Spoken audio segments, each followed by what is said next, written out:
Sir வணக்கம் sir. என்னோட பேர் கார்த்தி.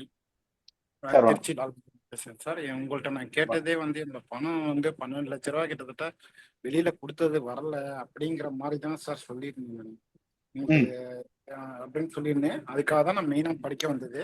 ம் நேற்றுக்கு நைட்டுக்கு ஆனால் இப்போ விருப்பில் தான் உட்காந்து இப்போ சொன்னேன் சார். ஆனால் இன்னைக்கு காலையில பேசும்போது அவங்க என்ன சொன்னாங்கன்னா, நான் அந்த ஒரு ஒரு வாரத்தில் வர 20ஆம் தேதிக்கு மேலே நான் வர்றேன். ஊர்ல வந்து எப்படியா ம் நான் உங்களுக்கு செட்டில் பண்றேன் அப்படின்னு ம் பணத்துக்கு ஒரு 2 லட்ச ரூபாய்க்கு அவங்க ஒத்துக்கிற மாதிரி இப்போ வராங்க சார். அதனால சூப்பர் சார். அந்த ஒரு கோரிக்கையை தான் நான் மெயினா வந்தது. நடந்துரும் பயனில்லை அப்படிங்கிற மாதிரி எனக்கு இப்ப தெளிவு வருது சார்.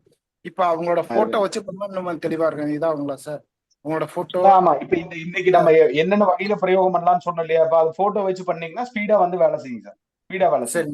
இன்னைக்கு நம்ம ம். நிறைய மெத்தட் சொன்னோம் இல்லையா? அதுல வந்து ஆமா சார். பயன்படுத்துங்க. கிளாஸ்ல இடையிலயும் சில மெத்தட் நம்ம சொல்லியிருப்போம். அந்த முறையில நீங்க வந்து பயன்படுத்திக்கலாம். நல்லதுதான். ஓகே. நன்றிங்க. நன்றிங்க. வாழ்க நன்றி வளமுடன். நன்றி நன்றிங்க ஏதாவது சார். மகிழ்ச்சி டவுட்னா சார். வாங்க.